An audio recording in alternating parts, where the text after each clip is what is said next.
And we are live. Welcome, everybody, to Writer's Conduit 2021. You're going to notice, if you are a regular on this stream, this is not the usual setup for the stream. Usually we do something completely different.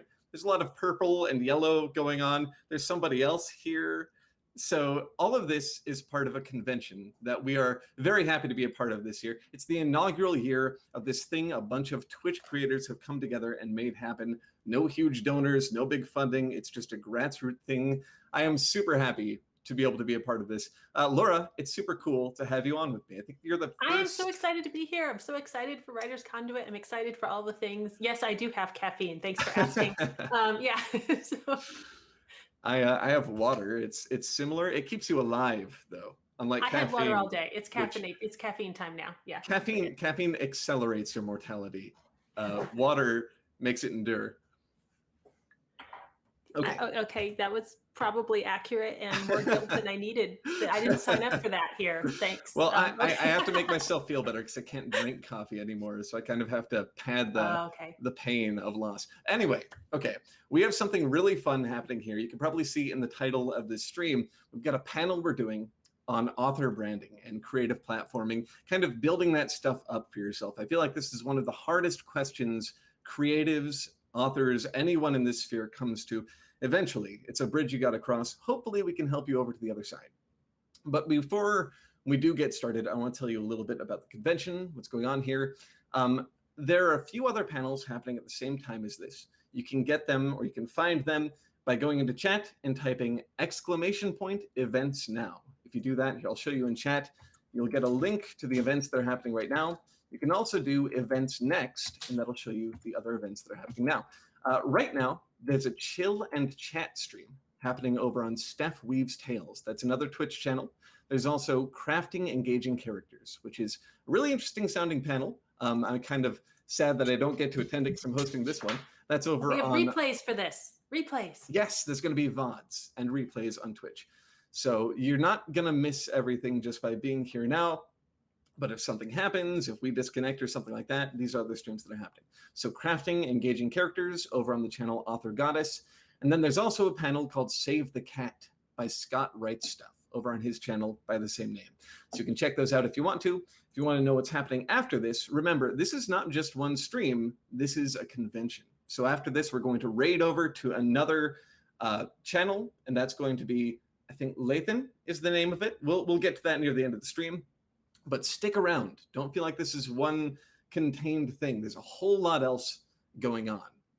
So our little part of the stream right now is going to be about this author branding thing. We both have some experience in this. I'm a YouTuber. I'm Benji, Benjamin Cook. If you don't know me, I run the YouTube channel Tale Foundry. It's got around 230,000 subscribers. I say that not to brag, but as like a show of confidence. I've done some branding stuff in the past and gotten somewhere with it. Meanwhile, we have Laura over here, who has just reams and reams of success stories with branding. So Laura, do you want to tell us a little bit about your history with branding, the author brand you built for yourself? Yeah, I'm Laura Van Arendonk-Baugh. So my first step in branding was to come up with Laura VAB as something that people could pronounce. And then, sorry, I just had a dog walk in, so there's a little noise behind my microphone. I apologize.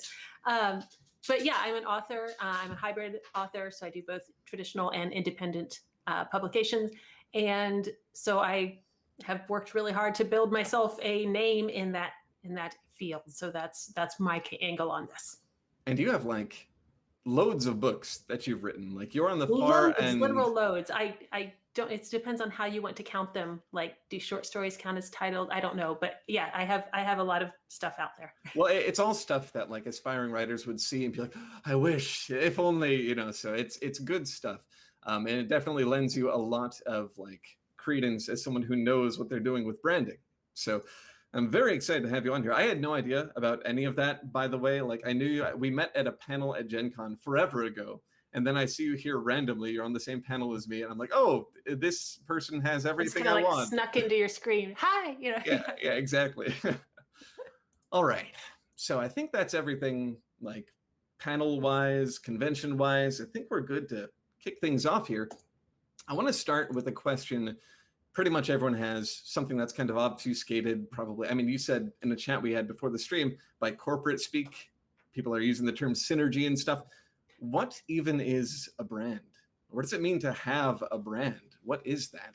I'm going to kick that ball to you first, Laura, because I feel like you probably have a good grasp on that at this point in your career.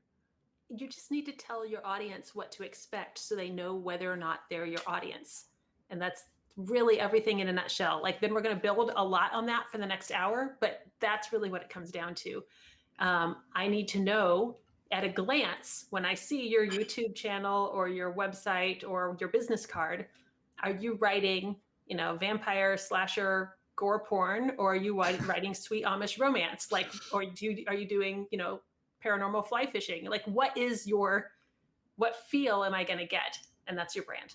Those are such specific examples. I can't possibly imagine you just came up with those. What do you do in your spare time? Oh, come on, sweet Amish romance. That's like a whole thing of its own out there. Like, I didn't have to work hard for that. So I didn't know. The more you know. Oh, yeah. We could probably do a panel on that, obscure genres that Laura knows about that you've never heard of. Well, that's a really good way to think of it. I think that's actually like a useful way to think about it. The recognition, like, people can see what you do at a glimpse. They can understand you're this, your product looks like this, and they know whether or not they want to, meet you, so to speak. It's kind of like an impression you have of a person seeing them for the first time. For me, the way I tend to think of branding is as like an aspect of identity, right? Because think about going to a bunch of different friend circles. You're kind of different circle by circle because people are different. You interact with them differently. Your brand is kind of who you are to a sphere of people you're interested in engaging with. Usually that's like an audience for a product. So all of these people will have a perception of who you are, what you produce as a result of the things you put out there. And kind of, going with this social metaphor, it'll be how you dress, how you act around them, what you share with them, etc. So I say that because I definitely think branding is bigger than a product. It's bigger than just like having a book or something and selling it. I think in this day and age with Twitch and Twitter and all this stuff that we're doing literally right now, it's impossible for the person you are not to be involved in your brand. And that's kind of the second thing I want to talk about. I want to pitch back to you. How do you brand yourself? Like, how do you engage the human being who is part of their own brand? All right, so here's where we have a really big advantage as individual creators. So much of, because we mentioned earlier, the corporate speak, and there's so much stuff out there about corporate branding, and and I think a lot of creators, I'm going to say authors, but and creators in general, are trying to they're trying to borrow from like PepsiCo or something. No, like, I just get to be me, and you can either take that or leave that, depending on what that is. But this is, lean into this as an individual creator. You have a huge advantage because you're already personal. PepsiCo is going to spend billions of dollars trying to sound personal. You're already a person. So there's my little soapbox. Well, there's something that lends a ton of credence to that. I don't know if this is something that's still going on, but for like years, it was like companies figured out how to engage on social media, like briefly. So you had like Wendy's throwing shade at Arby's, and you had like these companies just like taking on personas in social spheres. It really speaks to how powerful that aspect of humanity is in branding. And I think when people are first approaching branding, they do think like that. They do think like, oh, I got to figure out how to shill my product. I got to figure out how to have this snappy, crisp graphic design that'll show off who I am, not even who I am, but like why you should buy into who I am or what my product is or whatever. But so much of it is just engaging, being present as a human being, talking on social media and such. And I think half of that is doing it consistently. And I don't just mean like time frame wise. I mean, like, there's a person you kind of want to be for this sphere of people. There's stuff you want to do, there's stuff you want to represent. So as you engage on social media, consistently being that person. And I think the most genuine way to do this is just to be yourself with like a few caveats. Like maybe people don't need to know about your bathroom habits or something like that on social media, or like the That's a darker very, very parts. specific brand with this very niche market. And no, Yeah, it's called no, be OnlyFans. authentic. Absolutely. Yeah. Yeah, yeah, it's It's huge actually. also so much easier to do because I'm already me. So I don't have to work so hard to build a facade to sell myself if I'm just hanging out as me already. And Yeah, yeah, sorry guys, like I am 100% unvarnished. This is what you get. And so one thing that I tell people, and it sounds terrifying and it sounds incredibly counterintuitive, but think through it and I promise it makes sense. Half of your job in marketing is to turn away the people who are not your ideal customer. oh yeah, And that sounds so scary because I can't send people away. I have sold 2 books, and one was to my mom, okay, and the other one is to that guy who owed me money, right? And so you know when you're starting out, you don't want to do that, but you need to find your niche, and you're not going to do that by trying to go to the lowest common denominator to appeal to everybody. But now you're just bland, right? yep. So Try to appeal to everybody and you appeal to nobody. It's right, kind of, I mean, I guess that's a corporate maxim, but it's a useful one on a personal level. Well, I mean, something I see very often is that people want so badly to have success. They do look to brands like, Pepsi and whatever, successful large brands. They try to emulate it, and what they end up doing is just turning mind, body, and soul into a solicitor. And so you'll see them on social media or in like a forum or something like that, and like all they're doing is like shilling their product and just like coming at you. And the problem is there are places where it's appropriate to advertise, like legitimately advertise your product. But if that's all you're doing, if you're going to a dinner party and you're bringing up like, by the way, I run a YouTube channel and you should yeah, subscribe to it, or if you're getting angry that you have friends who don't care about this book you wrote or your YouTube channel or whatever, you're kind of giving up your humanity to this like specter of desperation, who really wants you to have success. And I think it's a sad thing. I think you lose out on a lot of opportunities to make like real friends, to show off right. who you are in this big I mean, social sphere. it's not only making you miserable, it's also making you unsuccessful. Yeah. So I was at an event, with a bunch of authors with tables, and so my table ended up being next to this other guy who was just really, really angry that his work wasn't selling that day, and so he was angrily haranguing the passersby with, it just really hurts when you come to these events and nobody buys your book and you came here. And I'm just like, oh gosh, but not only, yeah, not only did nobody stop and buy his work once he started doing that. Okay. Like we went from pausing to look and not buying to just not even going, but also everybody stopped coming to our end of the room. So he tanked everybody else's sales too. And I'm just like, oh, buddy, it's not that bad. You could have more fun in life than this, really. So Yeah, anyway, that's my honestly. little soapbox there. I mean, no, Also, it's totally true. If you get that miserable because people don't want your thing, you might want to reevaluate like what you're doing with your time, because you're obviously like not very interested in a fundamental part of this thing you're doing, which is rejection. You're going to be rejected. It should probably be an opportunity to grow, but if it's just going to turn into a part of a very aggressive, delicate, fragile branding, maybe there's something else to investigate. Maybe you need to be the kind of person who's like not going to conventions, but like trying to publish through traditional means so other people can handle it, or something like that. I think the last thought I really have on this point of like engaging as a person with your brand is, it's kind of the opposite of that very like selfish, fragile, inward looking perspective. It's to show true interest in other people. And it's so counterintuitive because when you think about building a brand, it is fundamentally kind of like a selfish preoccupation. You're thinking about this thing you've made. How do you get it out? How do you share yourself? All this. But when you spend the time to like really engage with the creators, to build true relationships, to show true interest, it'll come back to you. They'll have interest in the things you do. They'll be like, oh yeah, that cool person who wrote that book. I was looking for another author for this anthology or something. I'll shoot him a message about it, and suddenly you have a gig writing for a book. This yeah, happens to me with other YouTubers all the time. My friend Tim from the channel Hello Future Me, he's been writing short stories and a book.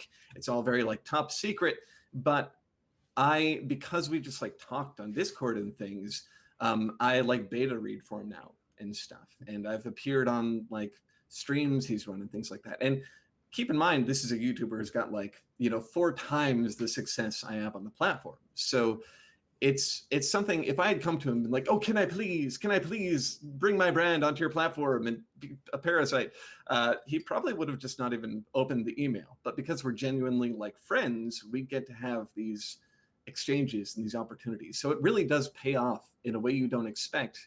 To The just first word in social media is social. Like if you're just there to shout at people, I don't mean just angrily, but just as like a billboard, you're already doing it wrong. So yeah, be social. Yeah. So hey, we didn't discuss this. Are we taking questions from the chat now or later? How are we doing this? In the last 15 minets of it, we're going to open up for a Q&A. But if there is something really interesting you see in chat, feel free to bring that up. I'll just like very, very briefly hit on, there was a question about, is measured controversy a viable brand? And I'm going to say maybe, but just really choose how you're going to take that, so. Depends on what you mean by viable. Can it get you money? Yes, because people are going to bring the attention and the views. Will it make you like reputable in a good, like sustainable, long-term way? Probably not. When that it drama might be a win the battle, lose the war sort of an approach. So. Exactly. I usually get the impression that these are not very long-lasting things. Usually, like they burn themselves out at some point. Like once the drama is no longer appealing or something like that, where are you? 5,000 subs in the pot with maybe a big paycheck for a couple of good videos. So it's not a path I would ever suggest someone goes down, but I also haven't researched it enough to have a legitimate perspective, just impressions. It's a very interesting point, though. I was thinking about that a little bit when you were talking about the guy at the convention, like hollering at people because like, hey, you're talking about it now, so I guess in a way, it's but none of you are buying his books right now, right? Yeah, so exactly. It's only working on one level, not the one you wanted. Yeah. So. Exactly. It's working on a deterrence level. Stay away. Don't do this. Yeah. Well, the next major thing I think about when I think about branding, we've got engagement. How do you interact as a person? But then there's also the product side of it. Usually when you're developing a brand, it's not just to be a human in a social setting. There's also some kind of product. You would like something to come out of it, like you're trying to sell a book or you want a bigger social media presence, whatever it might be. There's often a product attached of some kind. So my question is, how do you develop a product with brand awareness? How do you or how will like a product affect your brand? Yeah, so I was going to say, I would actually flip that. Like I need to know what my product is and what my products will be in order to develop a brand. So, so I'm going to tell you right now why I am the worst person to answer this question, because this is definitely where I can say, do as I say and not as I do. So I frequently if I'm speaking at an author's conference or something like that, and I'll introduce myself as my name's Laura Van Baugh and I'm bad at branding, because I don't write in one genre. I don't even write just in fiction. I write in fiction and in nonfiction, and then in a couple of genres in fiction. This makes me a branding nightmare. So what I do with that instead is now I focus on I am the brand, and you can just pick which parts of me you want to go along with.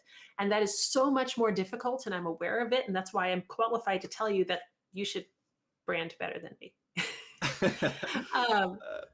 But like, I write in nonfiction, and then I also write epic fantasy, right? These are not, if you come to my website, you have to see something that's a little bit more scattered because I'm pushing wildly different products. Whereas if you're going to write, I'm going to go back to paranormal fly fishing. Okay. If you write paranormal fly fishing, then great, lean into that. Everything you do can be about that. And it's so much easier for people to grab on instantly. Oh, she writes about paranormal fly fishing, or maybe they don't know the name of the genre, because why would you? But they're like, oh, she does something weird and paranormal. It's different, as opposed to, I'm trying to encompass multiple things at once. So it's kind of like the product also makes an impression. Like you as a person have your identity, and people recognize it, and it will matter to your brand. But it really depends, like what products you're putting up on your page, on your booth, whatever. People will see it and immediately be able to go, oh, this is what the brand is. This is what I'm about to engage with, and do I want to? Do I want to buy this? It's, I guess, it's really important for retention, because if people don't know immediately, if they're not able to form an impression, attention spans on the internet are so low, they'll probably just pass it by. They'll probably just go, well, it's okay, it's an author. See ya, Something shiny. Yeah. Exactly. Yeah. Or, but not shiny enough, and it doesn't have a face in the thumbnail, so I won't click it. I think for me, developing a product beside the brand it's kind of a different beast, because when I made my YouTube channel, I definitely kind of faded into the background. Benji did not exist. So it was all Tail Foundry from the start. And even my host, like my avatar on the channel, it's a robot. It's a fictional character. It's not me at all. And it took me years to finally be like, oh yeah, I should stream, and I should let myself be out there and such and such. So one thing that can happen is that your product can kind of stranglehold your brand if you're not careful, and you can kind of just become its agent. Did you have a thought? I'm going to say that is actually really good branding. It's just that you also wanted to do something else with it. Because if I think of Tail Foundry and I think of, oh, there's this cute, knowledgeable robot, and and he gives me good info, that's actually really good branding. There's an instant image there. It's very memorable. But then if you also want to also be a real 3D human on a Twitch stream, and but you've now got two separate yeah, images to run for the same brand, again, that just goes back to, I need to be thinking in the forward with how I'm going to do my brand. But I'd say that cute little robot's a pretty decent brand choice. So. No, I totally agree. And one thing, I wasn't thinking too deeply about this at the time, but something that's come out of it is merchandising, having a character is really great for that. But when I first started, when I say it had a stranglehold, I meant that I had prevented myself from doing anything as a human being, to the point where on the Discord server, I would role play as the robot. I would pretend I didn't even exist. So it was a little bit much back then. I think I've found a good, middle ground now, where what I'll do is on Twitter, I'll post as myself and then retweet it onto the Tail Foundry account. So there's kind of that little divide, so that we can differentiate between what's fiction and what's reality. But my point for branding in general is that when you start with a product, you have a book you want to sell or something like that, it's very easy to go on social media and just be pushing the book all the time, or pushing the show all the time, and the person vanishes into the background. We were talking earlier about just becoming a solicitor. This is one of the hard things about starting from a position of having a product. You can very easily lose out, you're so excited about this product, you can very easily lose out on those simpler human interactions that are so important. And I think when we talk about promotion, this will come up in spectacular fashion. It'll matter a lot. But I guess there's another side of this too. People who don't yet have a product and they are starting to brand. Do you have any thoughts on that? So, yeah, I have a lot of thoughts.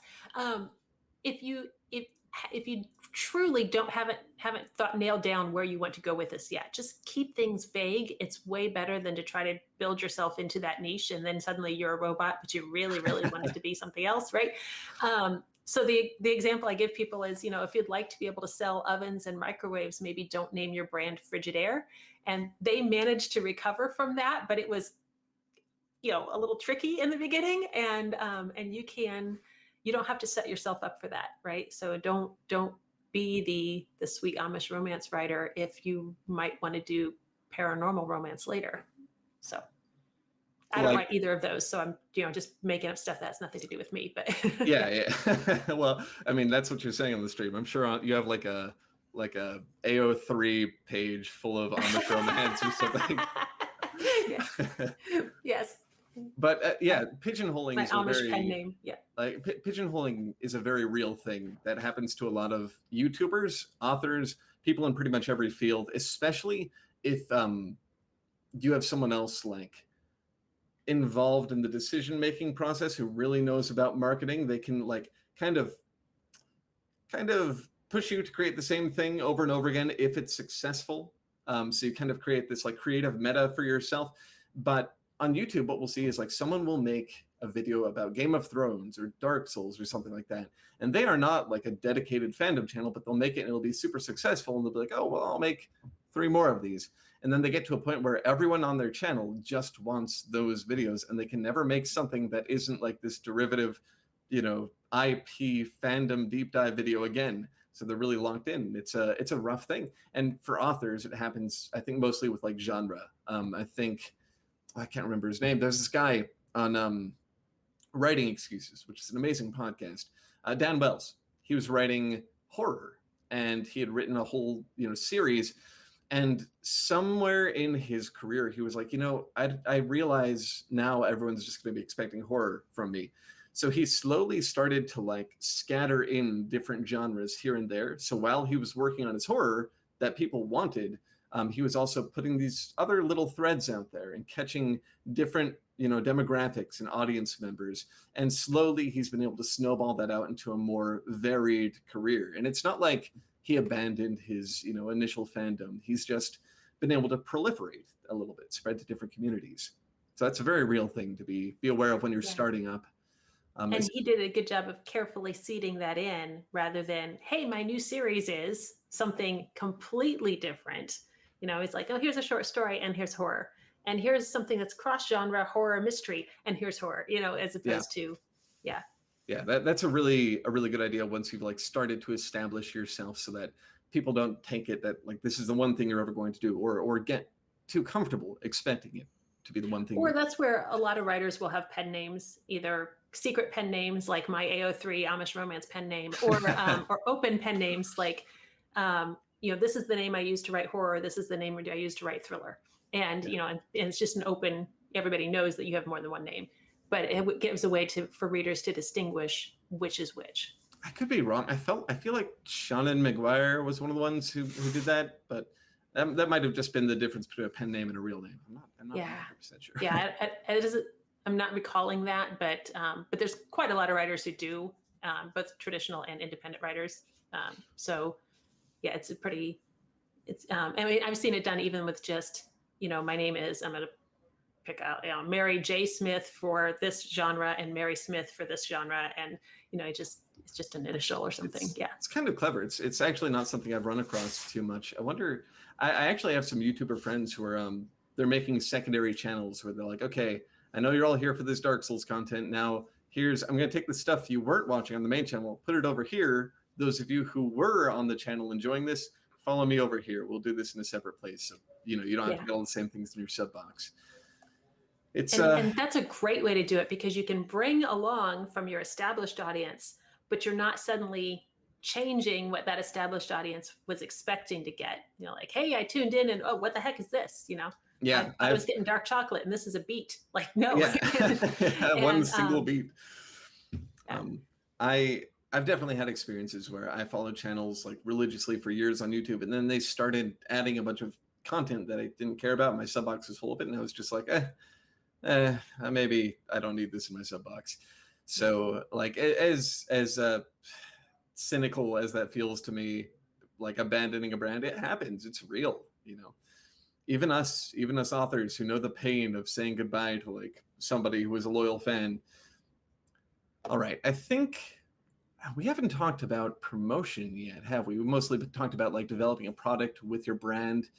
So promotion is probably the meat of what most people are like trying to figure out how to do, and the thing they're getting caught up on. In terms of promotion, how do you promote a product once you have it? Okay, so I'm going to start by just putting out the caveat that your very best promotion is just to be your authentic brand. Because if people care about, like, I'm putting up Lord of the Rings memes and I talk about feminism and I do, whatever, then when I'm like, and here's my book, my epic fantasy, whatever, and people will be like, oh yeah, I'm into that, because they're already following me for those reasons.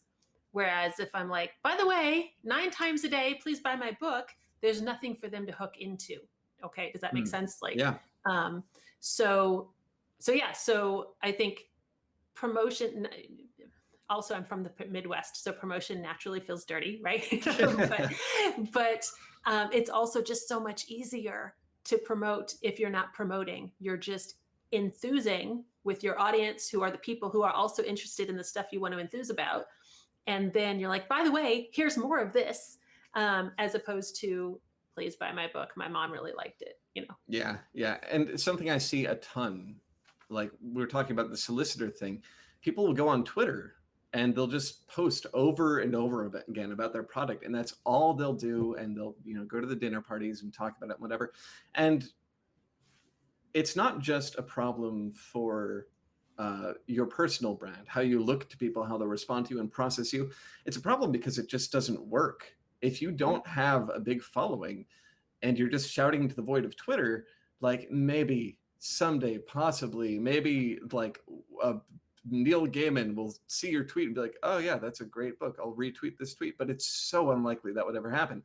So it's just impractical. And if you do have a big following, it still doesn't work, because I think like the people with, 500,000 Twitter followers, whatever, they still have something like 0.5% of their Twitter followers are actually buyers, right? Like it's just, that's not what social media is good for. Okay. Right, Don't try right. to use it that way. It's really, that's not what it's good for. Because it's not social. It's just not at all. And there are markets for advertising like that. Like I said before, you go on Audible and you're going to want to see what books they have to offer. That's something a publisher would handle. If you had a traditional publishing deal for promotion, they would go to these platforms, these markets, bookstores, whatever, where people are actually actively looking for the product that you want them to buy. And it's a really hard thing as an indie author to even think about that. But publishers, that's like the reason you'd want to go with them, outside of legal things and translations and whatever. You would know more about this than I would, Laura. But for indie publishers or for indie creatives, it's really tempting to see like advertisement and be like, yeah, I'll just do that. And if I do it enough, it'll work. It doesn't. If I throw enough money at the wall, something will stick. Yeah, exactly. And so this is why, indie creators tend to be looking for opportunities, not, a platform to shout into the void on, but like you'll go to a con like this, and you don't go to this con thinking like, oh, this will change my life and I'll suddenly sell 1 million copies of my book because I plugged it on a stream with like 70 people in it or something like that. That's not the way it's going to happen. It's going to happen because you go to this con and you meet another author who knows what they're doing and has an agent and are connected, or you leave a good taste in somebody's mind and they come back to you when they want an author for an anthology, or they come back to you when they have a stream and they want you to be present on it. This is how you spread out, make connections, and find these opportunities. It doesn't feel like promotion. It doesn't feel like advertising. Overtly, it's not, but it opens the door to that. It gets you in a place where people are like receptive to you, so that when they do come across your product, they'll be like, oh yeah, I follow, who's a good Twitter personality? All the authors I can think of are people who like you'd follow them because you read their books. But I'm sure, okay, Chuck Wendig, he's hilarious on Twitter. I follow him. He's super funny. And I finally saw a book by him on Audible. And I was like, oh, I'm going to, Blackbirds, I'm going to check this out, because I saw him on Twitter and he was offering me something valuable. He was making me laugh. I was engaged with him. I think that's the way a lot of this promotion is really going to pan out for you in the end, as opposed to just soliciting forever. No one's going to see it. Yeah. And I'm actually going to grab something you just said when you were trying to come up with an author, and you're like, well, they're all people that you would follow because you've read their books. Honestly, that's what most social media is. It's not a way to meet. It's not a way to advertise to new readers. It's a way to keep in contact with the readers you have. So that number is going to grow. It's going to grow slowly because, if you're entertaining the people you are already connected to, they're going to start sharing your stuff, and you'll start bringing, more people in that way. But they're following you because they like what you're giving them. They're not following you because they want you to advertise to them. Yeah. Yeah. And so there was this cynical side of me way back in the day that thought about the value proposition of going to conventions and doing things like this. And I was like, well, how's that going to convert to subscribers, or how's that going to convert to sales? And it doesn't. In a, very plain one-to-one fashion, you cannot see that trajectory. But the reason I'm here now is because, you know, I started doing stuff on Twitch that was valuable to people, and another streamer saw it and was like, oh, hey, we're doing this thing over here. Do you want to join up? Do you want to, you know, come start this? And now I'm in this conversation with you, and you're like an established author, and I'm sure you get like emails all the time from people being like, how do you do this? How is this like, please save me from, you know, the Twitter void. How is this possible? And just through this like willingness to engage, you find yourself in positions like this. I think I actually have a good concrete example of this.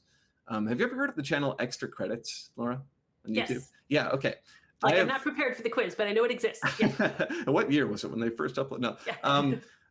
They have been a huge channel to me in my development. They were deeply inspirational. The character at like the lectern, I kind of internalized that, and I didn't realize I was like borrowing from it when I created my channel, but I definitely did. Huge for me.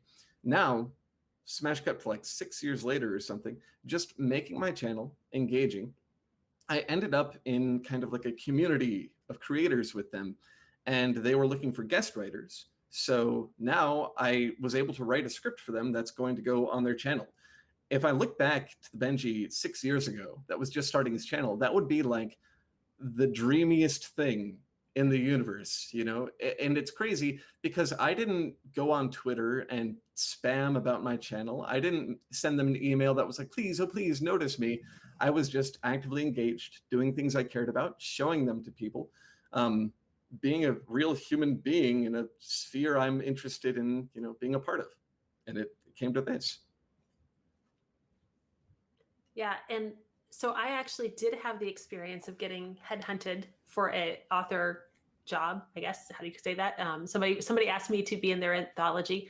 That, you know, that happened through Twitter, and the editor of this publisher, this publishing house, didn't know me on Twitter, and I didn't know. I wasn't following this editor on Twitter, but somebody else saw them tweeting about, okay, we're filling up this anthology, and they responded and said, have you talked to Laura, because she'd be a really good match for that.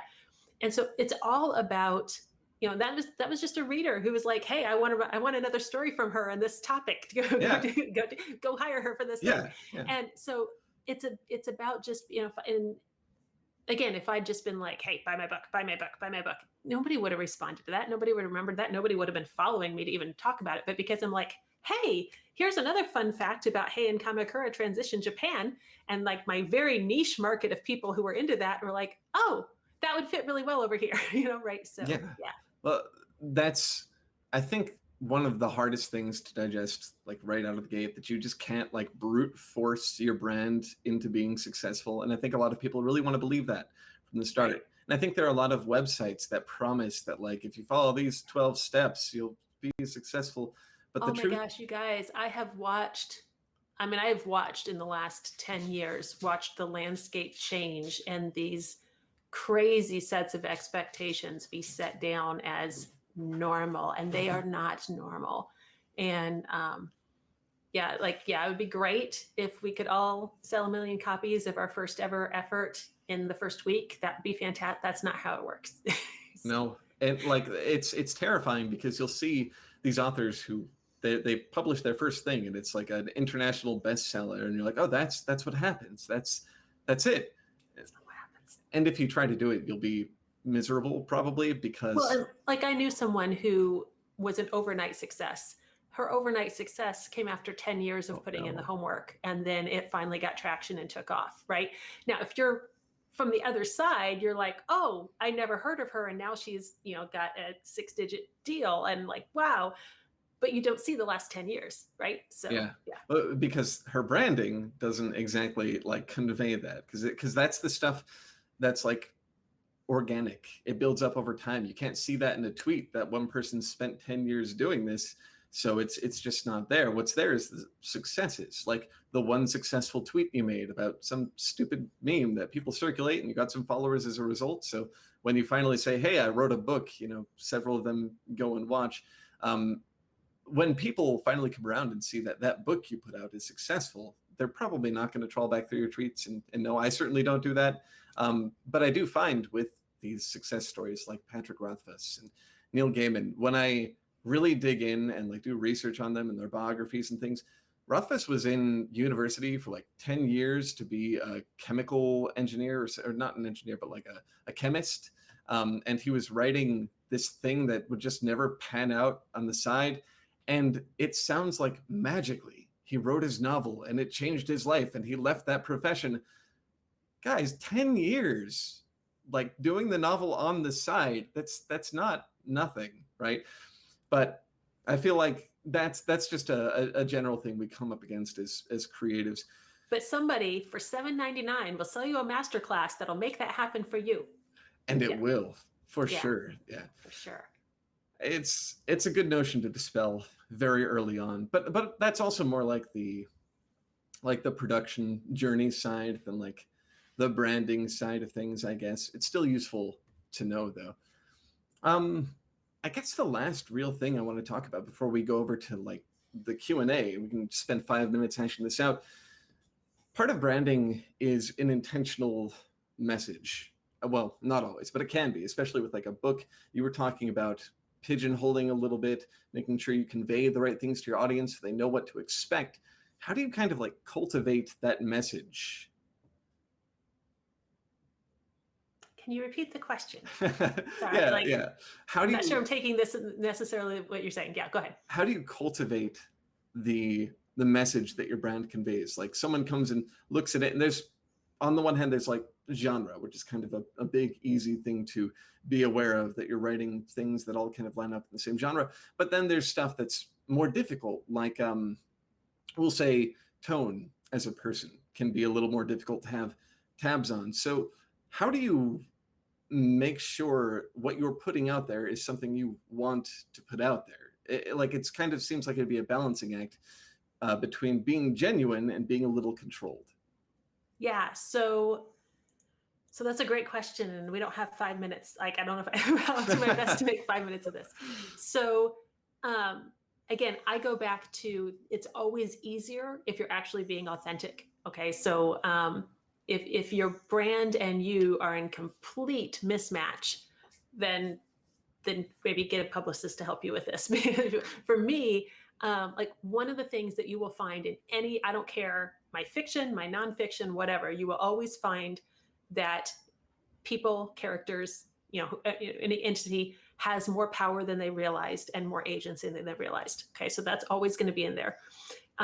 So if you hang out with me online, you will, if you go to my website, it says unstoppable across the top.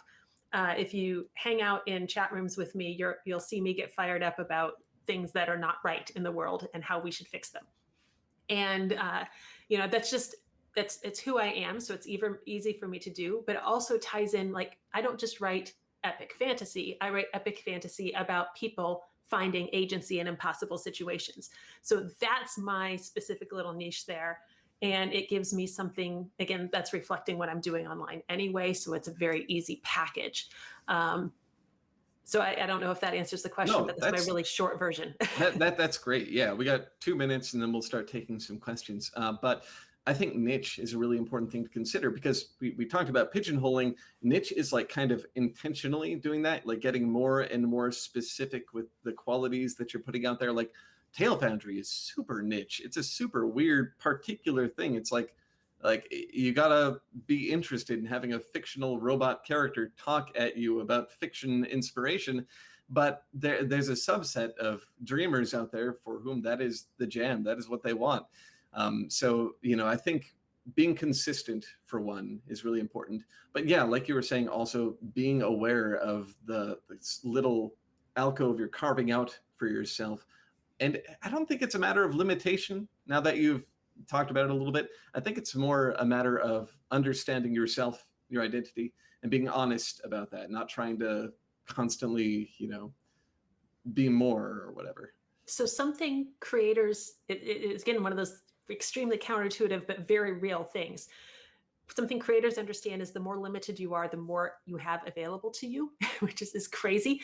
But if I'm like, I'm going to do a weekly stream about the business of creativity, I have no idea what to talk about. Okay. But I have a weekly theme. This week is craft. This week is marketing. This week is whatever. Oh, great. I got all kinds of topics for that. Okay. Same kind of thing here. Once I know my niche, I can just go forever in that. Whereas if you're trying to please everybody, you're going to be so paralyzed because you don't have anywhere to go. That's true. Yeah, it's the difference between having a wide open field and a path, pretty much. All right. Well, that's a great way to say that. Yeah, it's perfect. I think I probably didn't come up with that. It's like a latent decision paralysis. You're getting credit for it right now. Okay, I'll take it. Okay, it's fine. Yeah. All right. So let's open it up to get some questions from the chat here. When we end things, I'm going to raid over to another channel. So stick around for that. But for the next 15 minutes, we're going to be taking questions from chat. There's points down at the bottom left-hand side of the screen. So if you want to highlight your message, you can spend 10 channel points on that. It's free. It's just if you've been around watching, you accrue channel points. But let's see if we have any questions in chat. There's kind of a big one here, big specific one.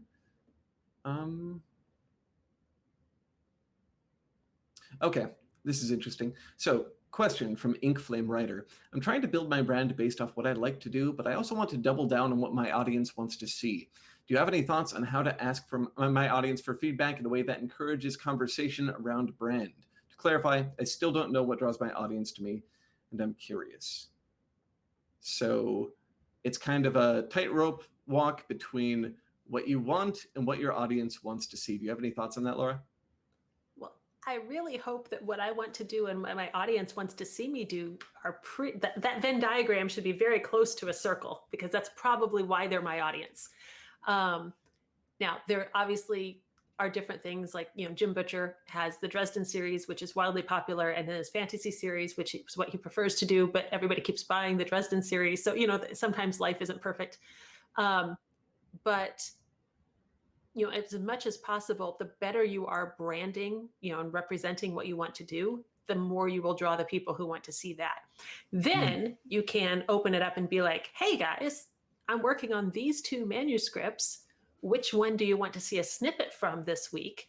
And then you can kind of use that to judge, oh man, everybody likes the urban fantasy better, kind of thing. Yeah. But it's interesting because I'm on a more automated, I guess, side of things. With YouTube, I financially depend a lot on the implicit feedback from my audience. So that could be a topic I really want to do, and then I'll post it and it'll get like no views or something, where like I know there's some things that if I do them, I'll get a lot of, a great response. And it's weird because there's a robot kind of deciding, whereas I feel like if it was just word of mouth in the audience, it would be more like what you were saying, where I put out what I want to put out and I draw people who are interested in the same thing as me. Now, the blanket is wide enough that I pretty much want to do everything I'm doing on the channel. So it's not a big deal to talk about magic systems or something. Oh no. But yeah, it does start to feel more and more like I have to do more and more of that thing. For me, I think it has a lot to do with reconciling myself with the fact that like I'm not always going to be able to do the thing I want to do most on YouTube. I have plenty of time in my life to do other things. I can write in my own time. I can pursue things I want to do in my own time. But on YouTube, it's kind of a job, and I do kind of have to make some, value determinations about what's going to be sustainable for me. So it can be rough. But I guess my advice to you when you get to that point, if you're ever in a situation where a robot is deciding your success, be willing to listen. Don't do something you hate doing. If you're at that point, find something else to do, but be willing to listen. Don't be, too caught in your path, because it'll lead you down the road of most resistance, and it can be a bad time on a platform like YouTube. And in the same way, don't put anything on the menu that you're not willing to serve. Yes. Yes, because those people are in your channel asking for that thing because they were brought there believing that thing was available. So just, again, it goes back to set up your brand so people know what to expect. Yeah, that's absolutely true. All right, we've got a bunch of highlighted questions here. So let's see.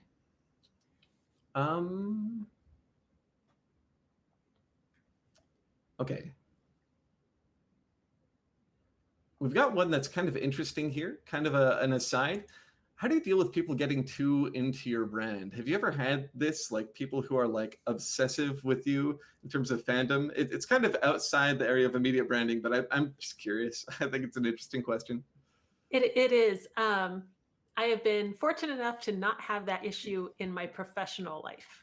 I'll just leave that there. Okay, I think we can follow that. Yeah, for me, I think the safest thing to do, if it's not dangerous, if no one's like doxing me or harassing me or something, people are going to express their love in different ways. They're going to do crazy fan art and whatever. And for the most part, uh, that's one of the reasons you probably shouldn't be too deeply involved in like a fandom community, because they have this parasocial relationship with you where they value your existence as a person in a different way. They see you more as a part of a brand than as the human being that you are. So being too deeply immersed in there, it can lead to some like delusional, complicated, weird areas. So my advice, like let the fans kind of do what they got to do. They can manage their own community. If they feel like someone is going too crazy, they can kind of respond to it. But you as a creator, you should be more focused on your relationship with your brand. Other people are going to have their own situation with that. All right. Someone asks, do we have any resources for finding a niche? I think that's an interesting question, because I don't know if there's such a thing. I feel like that's more of a process that you engage in. Yeah, it's definitely like there's not a a list of niches, right? But just keep finding what makes you a little bit different than the next level up. So there's fiction, there's fantasy, there's epic fantasy, there's military fantasy, there's and just keep going down until you Yeah. find what makes me different than anybody at the top of that list. Yeah, I guess a good way to phrase this would be like you're going down like a river of a genre and explore like the different tributaries, because you might find a place where you want to be that other people want to be too, and you won't be swept away like in the main current of the stream. Okay, let's see. This is interesting. So what needs to go onto your website to help solidify your brand, blogs, videos, just books, and an about me? So this is kind of about like what you need to share in order to create a Curiously, tomorrow I'm doing a presentation on your author website. So tune in 24 hours to get that exact thing answered. Perfect. What channel is that going to be on? Is that going to be? It's going to be on my Twitch channel, Laura_VAB. Okay. So I'll be hosting myself. You can if you do !CONduit in chat, it'll bring you to the website and you can get all the information you need. And there'll be a schedule there. You can find this event pretty easily if you want to. All right, let's see if we can squeeze a few more questions in here.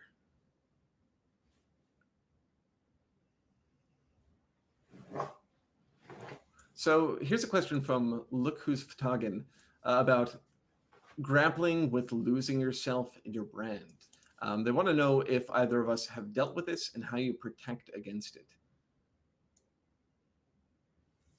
If I understand the question, it's not something that I feel like I have a pretty solid connection on. This is my life, and my work doesn't get to run my life. It is my work. It's important, but I, as a person, also have value. And I feel pretty grounded in that. So it's not something that I personally struggle with. However, I know it definitely does happen, and it's out there. So. I am completely the opposite. Like we said earlier in the stream, I have definitely been a slave to my brand in the past, and it's still hard because there's the algorithm, there's YouTube, there's the kind of narrowing of my choices for selection, and sometimes I can get in my own head where I stop thinking about what I am interested in doing and start thinking about what the robot wants me to do, what the audience wants me to do.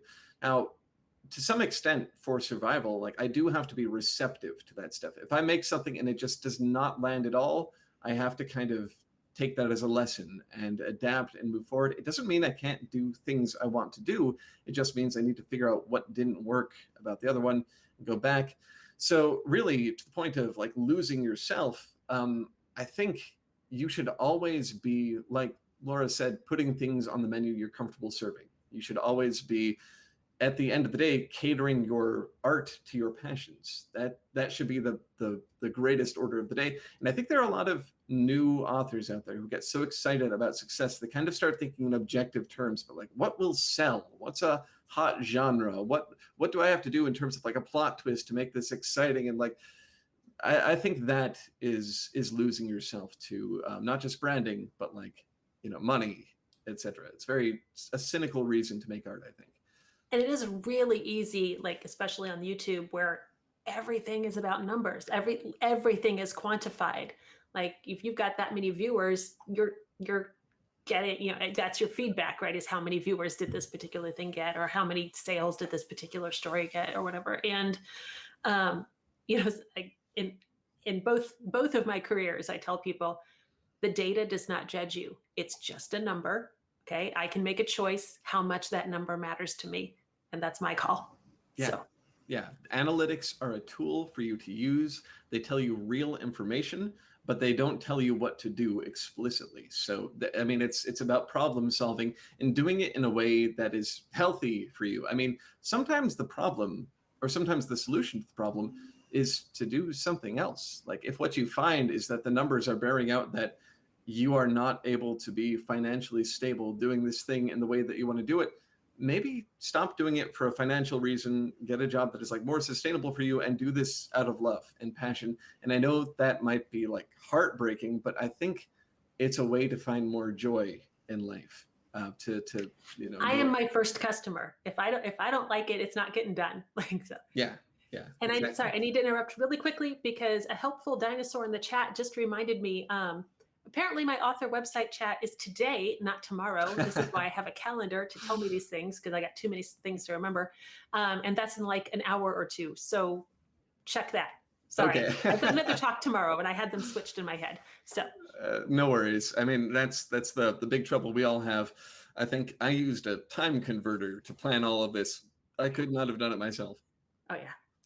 All right, well, we're coming up on about 4 minutes to the end of the stream here. So everyone get ready. We're going to raid over to Lathan, the channel, but I think we can have one more question in chat here before we do that. So a lot of these questions are like, what's a good resource for this? I think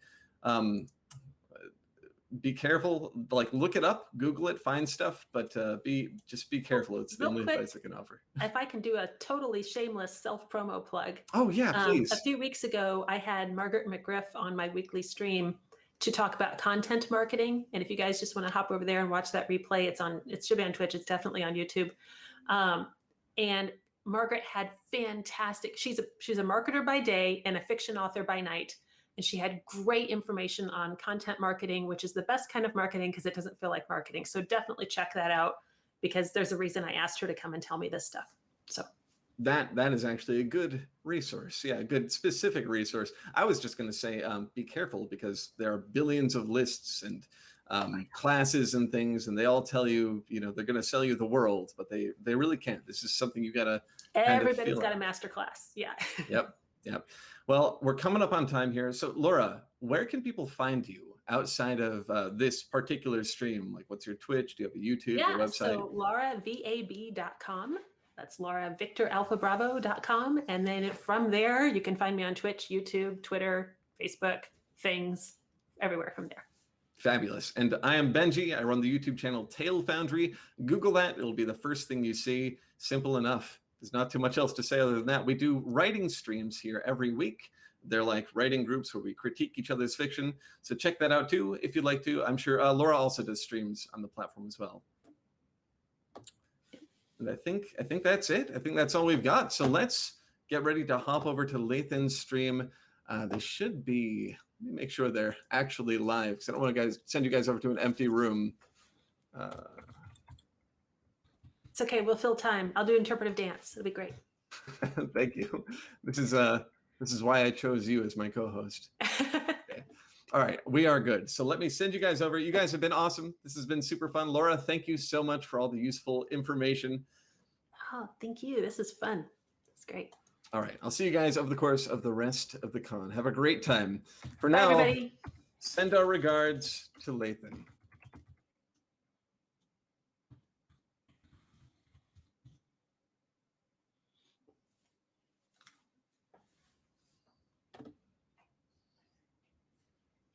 And then we'll awkwardly sit for the next 2 seconds.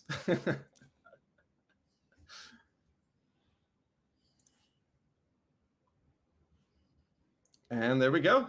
It's like that moment in the 1980s sitcom where they freeze and roll credits, and you're like, and they're just waiting. The one person was jumping, and they awkwardly fall after everyone's frozen. All right, well, that was I thought awesome. That went well. Yeah. I was definitely nervous. I think somewhere in the middle, I ran out of stuff in my reserve for this topic, so I started stumbling a little bit more. But I don't think. Oh no! I didn't.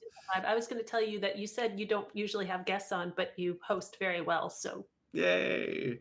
I don't know. I'm one of those social introverts, so I have the will, but just not the background. This is the perfect venue to do that, because you only have to have me for an hour, and then you can get rid of me and go back to introverting. Yes, so. and replenish my energy reserves. And poor Holly will finally get to. She's been. We're off stream now, but she's been exercising in the background off camera and just being as quiet as possible. I had to work out without my timer on. I can't tell you how many times I've gone so past my timer because I just space out. I'm like, oh crap! I'm like. I don't know if you could hear her, but she usually uses a phone timer to tell her when to end an exercise, and she couldn't, so she just kept going. 957. Yeah. 958. All right. Well, this was awesome. Thank you so much. You're an awesome co-host or co-panelist, I guess. Joint effort, teamwork. Yay. Yeah. High five. Woo. Okay. I'll talk to you later. Thanks. Take care. Bye.